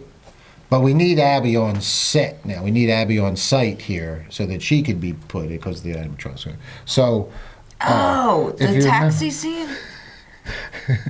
yes. Meanwhile, a damaged yellow Freddy animatronic possessed by the blonde boy kills Jane and takes Abby back to the restaurant in a taxi. Oh, wait, they did kill the aunt? Yeah, they killed the aunt. So Kills is the that aunt. how They don't show it. I think it was like an off-camera kill. Oh, he really? just I don't shows up remember there. that. Yeah, I don't And I remember think it's that just at all. implied. Kidnapped her. Oh, okay. And takes but he takes the girl, but he gets in the cab. Like I the know. cab driver's just like, yeah, come on in, animatronic and 8-year-old girl, come on in. I'll drive you back to wherever you want to go. See, I didn't think that this scene was that far-fetched, because she gets in and he's like, where are you going? And then he looks and he gets scared, and he's like, I remember that He scene, goes, yeah. oh, people are weird. So they kind of says he just thinks it's like an adult. In the fucking In a animatronic, I costume, guess, yeah. that's taking Yeah, the kid that's- to... Or Yeah. maybe he thinks it's like a toy or something. I don't think he know. thought it was an adult, and he was like, because he makes a comment about them being weird. Yeah. So I don't know, man. All right, Yeah, so put yourself in that taxi driver's shoes. they probably seen it all. You wouldn't just question, hey, I'm going to need to see some ID or something, or your face or something, or else I'm going to have to stop at a police station and make sure you're really this kid's parent. Like, I'd feel a little weird. Like, I don't know, taxi drivers just some that would go silent, all that. some silent If I'm a taxi adult driver, in I don't want a somebody... rabbit costume with a kid at what time was it? Oh, I don't know. Yeah, this is during an overnight. Mike works overnight. She's like laughing. Mike works though. third shift. I know, but it seemed a little bit. So it's like 2 or 3 in the morning. Yeah, so and the cab is picking up a fully grown adult in a rabbit costume and a child to take them I to this get what you're saying, abandoned but- pizza place and drop them off, and you're not. The cab driver doesn't think that's a little fishy. Come on, man! Wait, the cab Come on, it's Ronin's rant time. The cab Oh, it's driver Ronin's waited rant time. outside for them though, because he's in the post-credit scene out front of the place. Yeah, with yeah. Balloon Boy. Where Yeah. yes. That scene didn't really bother me as much because he gets in and he questions. He's like, "Where you? It's late. Like, where are you going, little girl?" And she laughs, and then he like gets scared. And he's like, "Oh, fucking weird people," something like that. So, I don't know. That Dude, kind of that dismissed whole thing, it. I would be like, nah, get out of my cab. Or I'm calling the cops or something, dude. I mean, I'm with Mike Schmidt on this one. I might jump out and beat that fucking rabbit's ass and be like, this is not your kid. I don't know what the fuck. Calling the cops on weird people now. Especially if we show, like, you're having me drive you to an abandoned pizza place. Oh yeah. At 3 a.m.? Like, I'm sorry. Nah, we're going to have to swing by the station first. I'm sorry. this kid's Make sure okay. this is on the up and up, because I am not buying it. Yeah. I'm not buying it. I'm not buying Yeah. it. I'm sorry. I'm not That's buying like the least of my gripes with this movie, though. Because could you imagine, like, you're that cab driver, you drop them off, and then there's an Amber Alert an hour later for the missing fucking kid. Oh, yeah. Be on the lookout for a cab with a giant rabbit, and this 8-year-old girl, and your fucking cab is on the fucking Amber Alert on the highway now, and you fucking, oh my God, like, I just don't buy it. All right, if you can suspend your disbelief long enough. Also, where did they get money to pay the cab? Which one? Did the 8-year-old girl or the animatronic rabbit pay the cab? I'm just Well, how curious. did he get to the house first? Well, I guess he took the cab. He called the cab. Did he walk? He must have He walked. walked. The animatronic rabbit just walked But then they had to to the take aunt's cabs house back. and then took the cab back after killing the aunt, Yeah. getting Abby. I know. Yeah, well, of course he took a cab back. Why not? I'm surprised he didn't whip out his phone and call an Uber and have the app on his fucking Uber. Oh, God. Hold on, wait. No. 217 million. 217 million worldwide. Animatronic rabbit took a cab. I think it was a bear, but I same think thing. it was. No, it was the rabbit. It was the fucking. Was it? Yeah. It wasn't the Foxy. purple one? No, it was Fifth Night. Listen, it was Foxy. Sorry. Oh, it was yeah, with yeah, Foxy. Yeah. Oh, I'm sorry. No. Meanwhile, it was Freddy. a damaged yellow Freddy animatronic Yeah. Oh, was it possessed by the Gotham? blonde boy Yes. kills Jane and takes Abby back in a taxi. Yes. It was the damaged. So it's Yeah. a damaged that's what animatronic. Freddy It's the was. Golden Freddy. It's- That's Is I it don't the know what it Golden is, Freddy? but I know it's a big thing in the game.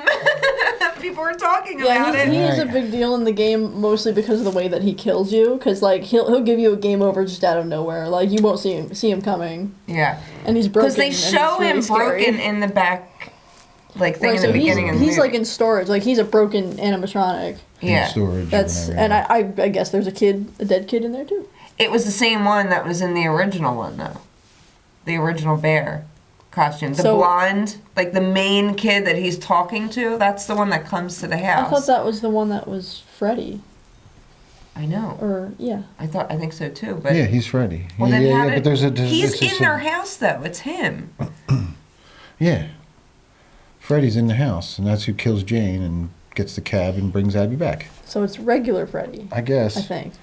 We got I don't even yellow. know. It says a I damaged don't yellow remember. Freddy animatronic kills Jane and takes Abby back to the restaurant. I don't If know. he's yellow, then it's Golden Freddy. All right. Well, there you go. And it's damaged. I think All right, so- maybe he floated into the other animatronic. He's floating everywhere. Anyway, all right, so Vanessa, our hot cop, finds Mike and treats his injuries. After Mike explains his dream, Vanessa reveals that she's the daughter of William Afton, the serial killer who murdered Garrett and the 5 children by hiding their bodies in the animatronics, and that their souls are under his control.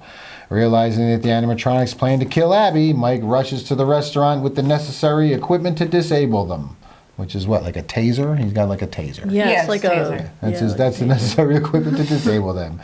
Mike disables Freddy and Bonnie and stops Chica from killing Abby, but is attacked by Mr. Cupcake and separated from Abby, who is pursued by Foxy.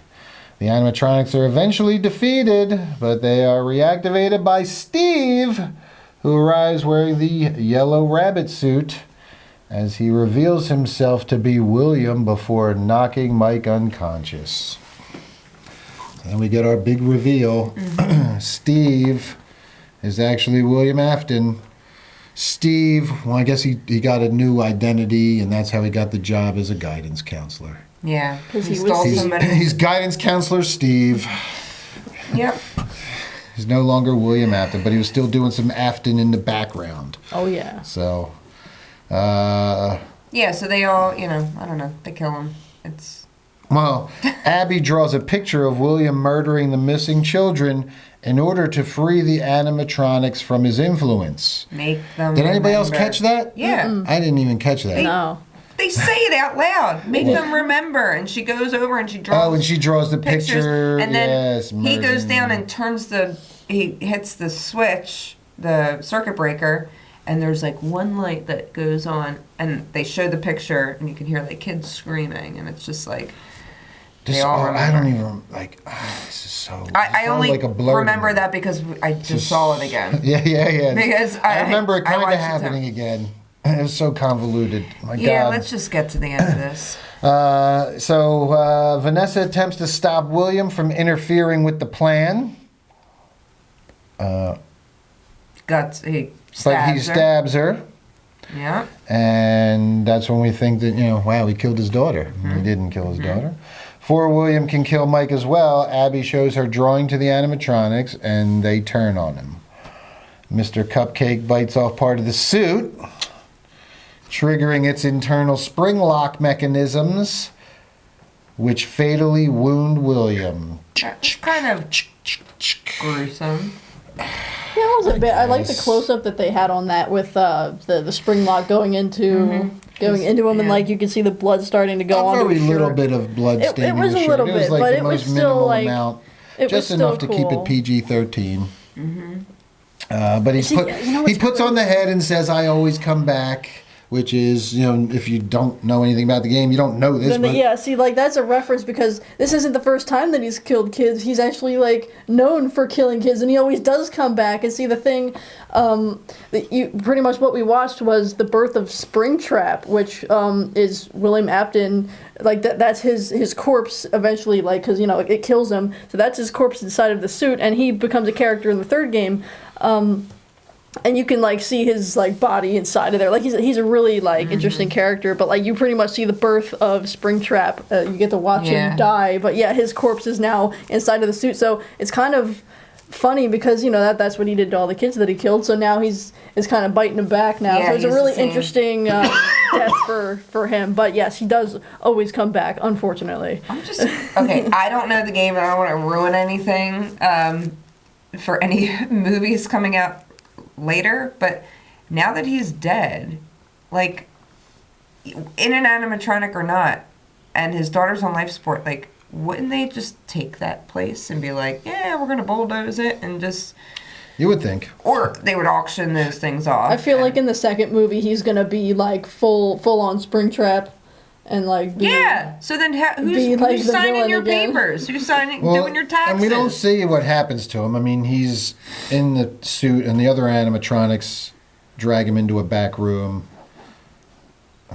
Yeah, in the post scene, he's like reaching and dying. Oh, was he? Yeah. Doesn't the little And they kid like shut- close the door? Yeah, he's it's Freddy. like- He's yeah. the ghost kid that was Freddy. Yeah, so we don't actually see the final, but we see him just kind of shutting the door He's and dying. closing the door.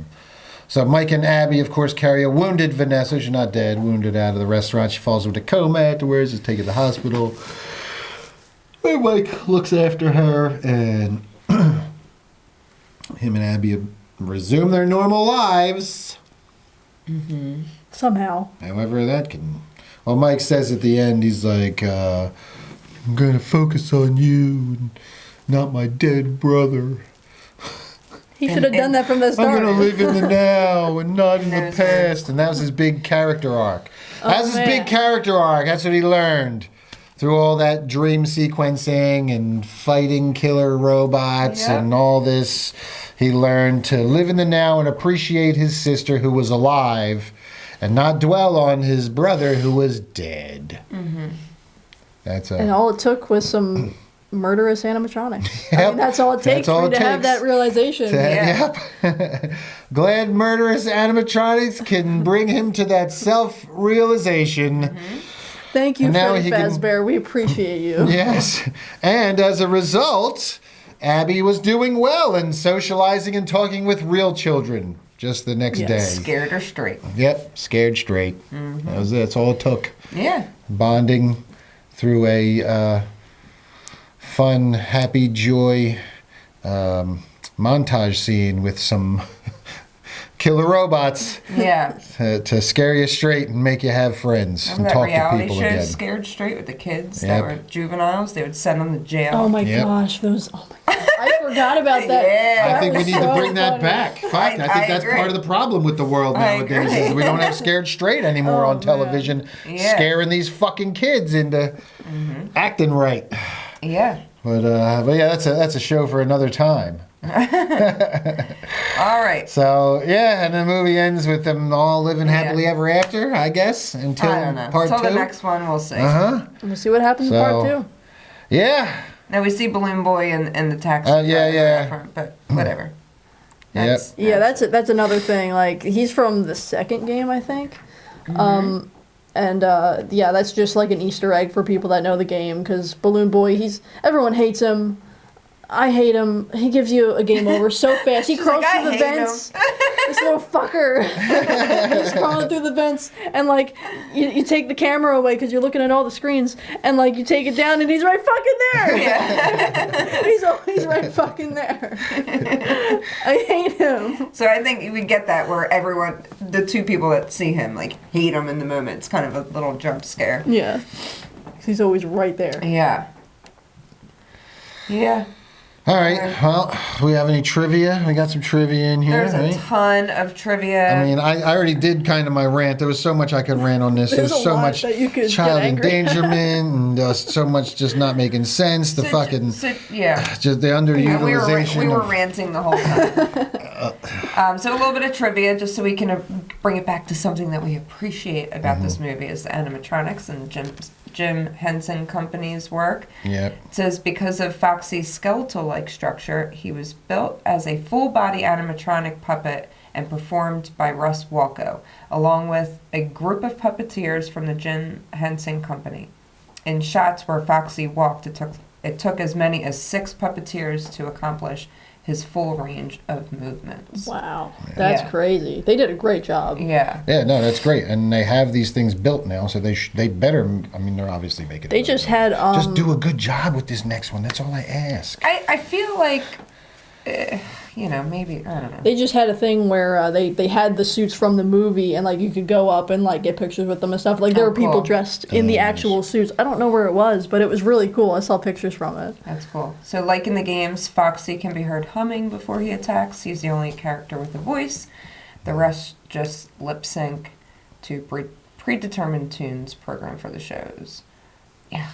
Apparently, Scott Cawthon, he's the one that created the game. Mm-hmm.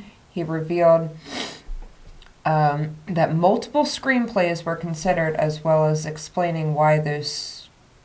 Oh, he explained on a subreddit that multiple screenplays were considered, as well as explaining why those screenplays were rejected.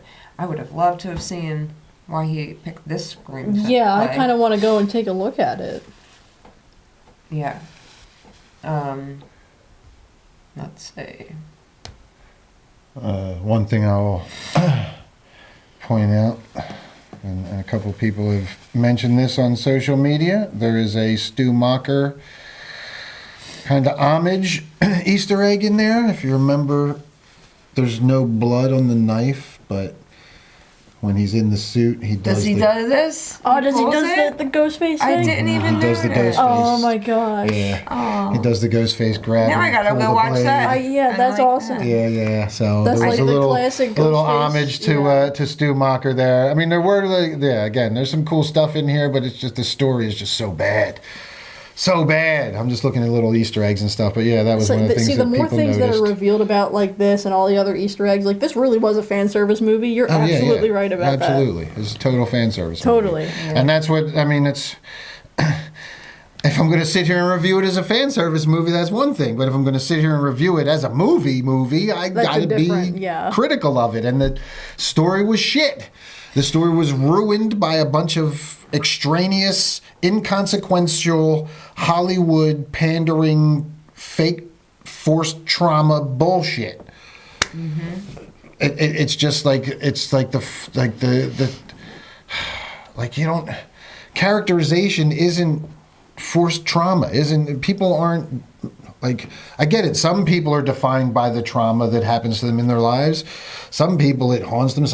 But some people are just defined by, strength of character, of just being hard workers or whatever it was that you don't have to have everybody have this.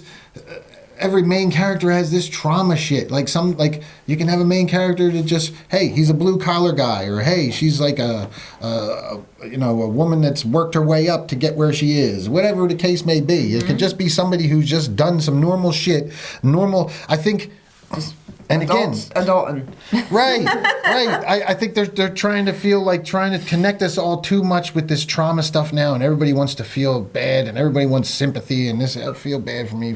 I wouldn't even question if it was like, that's my little sister, I take care of her. Cool, go. That's a family. That's a regular family in America. Sometimes that's the way shit happens. You don't even need to have all that backstory. If it was just very little. Oh, our parents died when we were young. But here's and that would have left you so much more room for actual content in the movie. Well, here and this is the other part of it, that I've said this before in other reviews and other times that we've watched movies. You get to the point where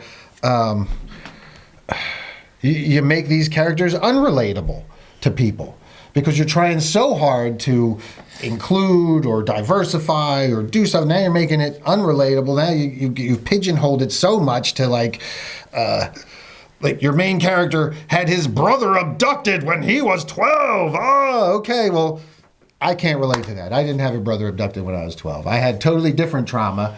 Mm-hmm. So if we're focusing on our fucking trauma all the goddamn time, now I get, well, where's my specific trauma now I need? No, everybody's got to have their needs.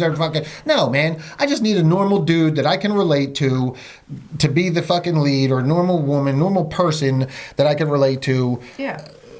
Everything doesn't have to revolve around some horrific trauma that happened in someone's life. That's what I mean. And they could have just been my brother, I'm taking care of my sister. Okay, fine. I don't question things anymore because every family looks different nowadays. Like, that they're trying to...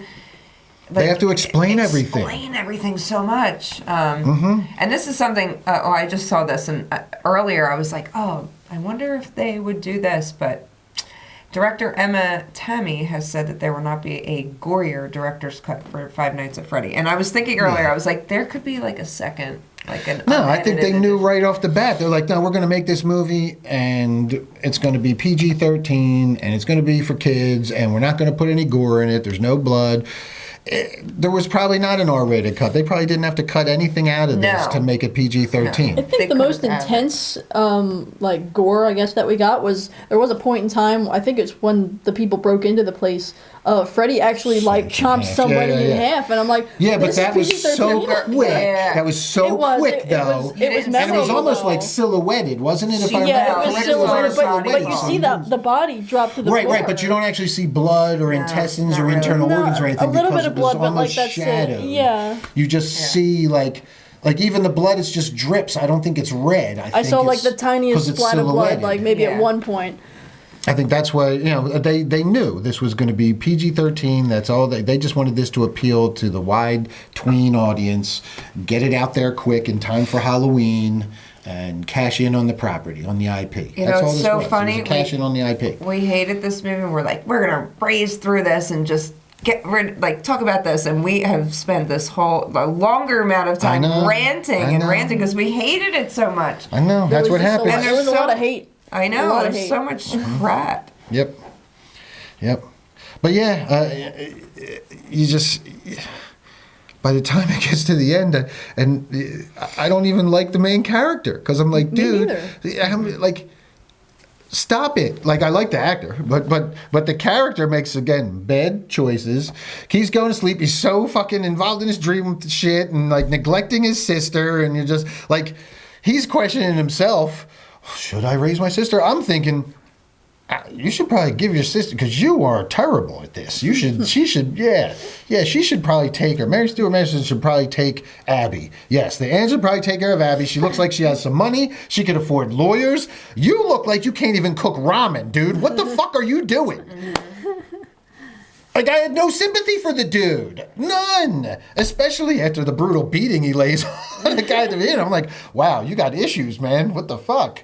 Like, there was not a lot of redeeming qualities of the character. So, I don't even like him through it. And we could talk in circles about this, too. But which I feel like we are at this point. I know. He's really not, he's not that likable. The backstories were awful. The little girl's not very likable either, though. Not really. You're just like, what's there to like about They're underdeveloped, too. Like, you gave the guy a backstory, but you didn't give him a personality. That's the big issue, I felt like, with the main character. Same with Abby. She's your typical little kid. But she was very boring. It was just like, we need a kid character, just throw her in there. Yeah, we need a kid so that the kid can relate to the robots, and the robots can sell the toys to the kid. But yes, they're very underdeveloped. All right, well, nothing else to rant about. I mean, there's plenty more we could probably rant about on this, but we're going to wrap it up here. Going to get to our final thoughts. We've done our trivia. We've done some ranting. Stunts, there wasn't a whole lot of stunt stuff to talk about in there either on this one. Not really, no. Nothing worth talking about. No. So let's give our final thoughts. Ladies first. Go ahead and start over there, Steph Infection. Final thoughts. This movie made me angry. The writing was awful. I hated it. I hated every moment of it. We went through everything. I think that if they wrote it a little bit better, then I probably a lot better. But just even the storyline, like everything was just awful.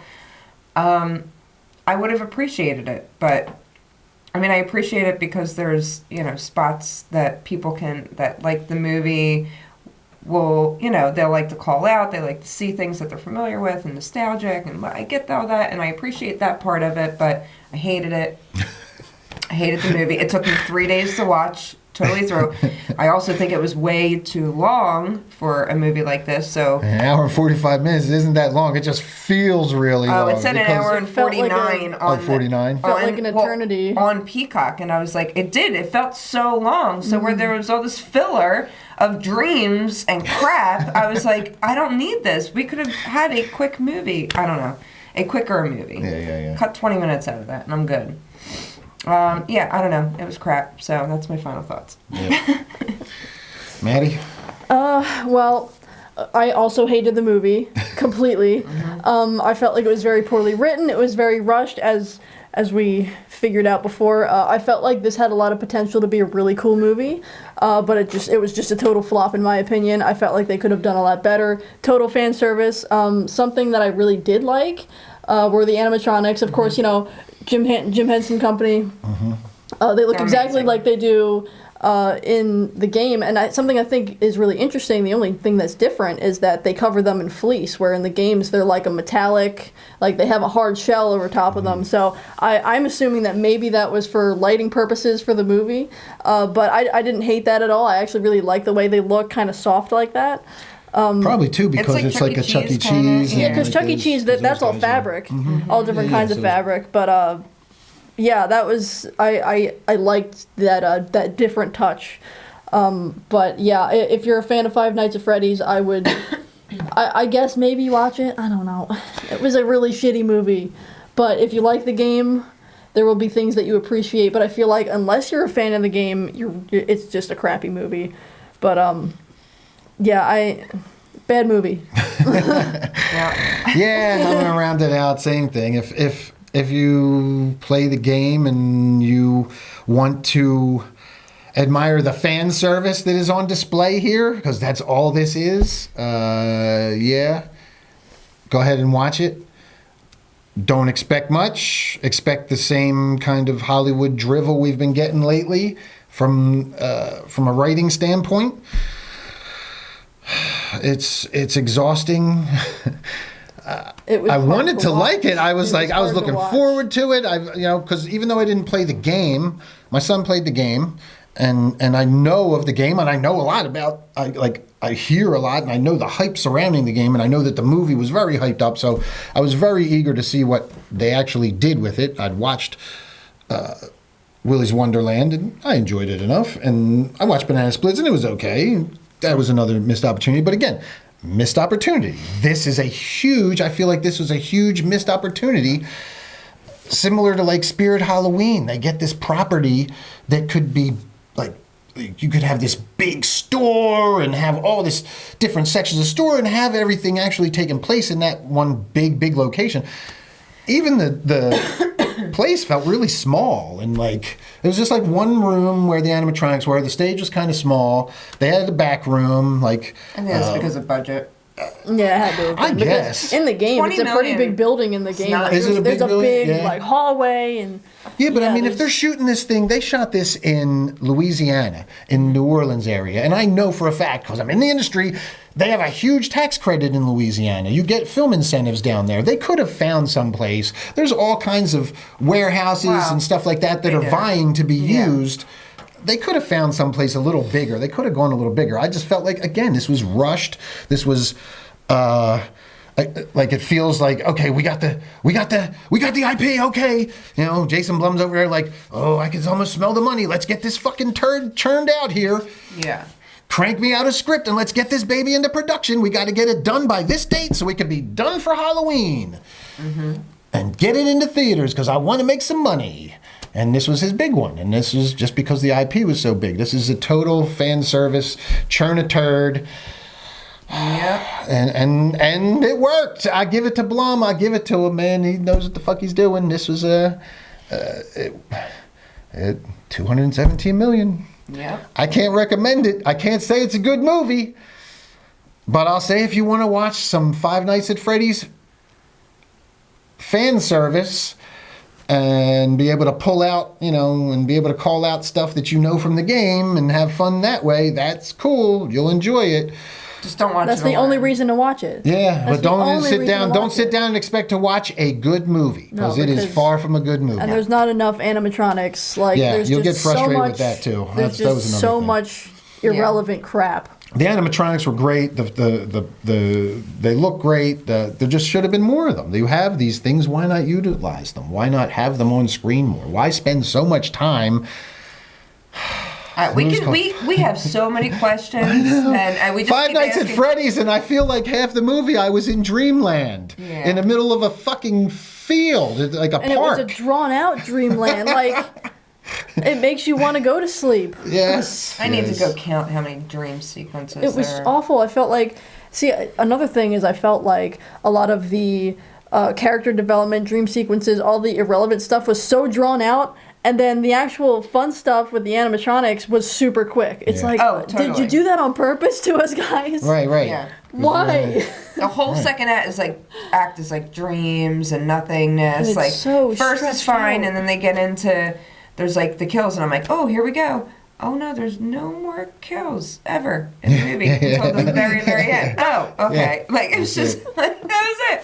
Yeah. So, yeah. That's another thing is, like, they had to keep it in the PG-13 realm. So, like, there was a lot of setbacks I'm sure they faced with this as well. Yeah. So that just makes it even worse because you have all the issues that they faced making the movie, and now you got to make sure that it's PG-13. I thought there was going to be, like, a couple more I don't know, like jump scare-ish with the 'Cause that's all animatronics about in the middle. fucking The And I don't know. the game's a game. jump scare game, It's But right? like even with scared. his dream, like maybe him waking up and it just being right there or something. I don't know. Like there He was didn't even have jump scares in the dream. there was nothing. Like you could have had it, like he could have woken up from like the dream with a jump scare or something. No, Like, there was nothing. Okay. No, but I just mean even with the animatronics, like them moving around, Yeah, like yeah, there yeah, was yeah. we were barely shown them in the middle act. Like I was like, okay. all Yeah, right. and There was a lot like of. the It was a jump lot of. scares were in the movie. Like you get a couple jump scares, but they're not like they are in the game. They're it was so like you weren't even trying.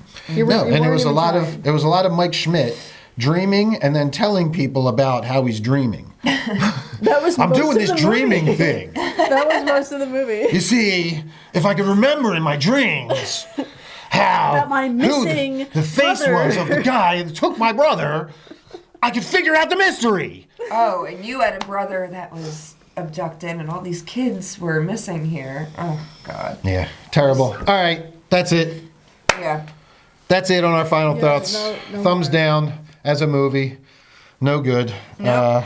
So, all right. I'm sure there's plenty of you that are going to disagree with us. Some of you are just probably listening to this because we hashtagged Five Nights at Freddy's. And you're just like, yay, I loved it because I'm a tween and I don't know what a good movie is. I just want to see Balloon Boy. Oh, And that's they the- turned us off an hour ago. Okay, those ones turned us off an hour ago. Well, if you want to curse us out, you can email us at DeadsvilleHardTalk@gmail.com. Subject mailbag. mailbag. All right. Make sure you subscribe, like, follow, comment. Yes. What did you think of Five Nights at Freddy's? What did you think of our thoughts of Five Nights at Freddy's? Have you played the game? Comment. Leave some comments. Shoot us an email. Let us know. Yep. All right. That's going to do it, ladies. Yes, it Another is. fine episode. High five. All right. High five. Yeah. High fives. five and white guys. All right. Let's do it for that'll do it for us here at Yeah. Deadsville Horror Talk. Stay spooky. Ice cream hearts.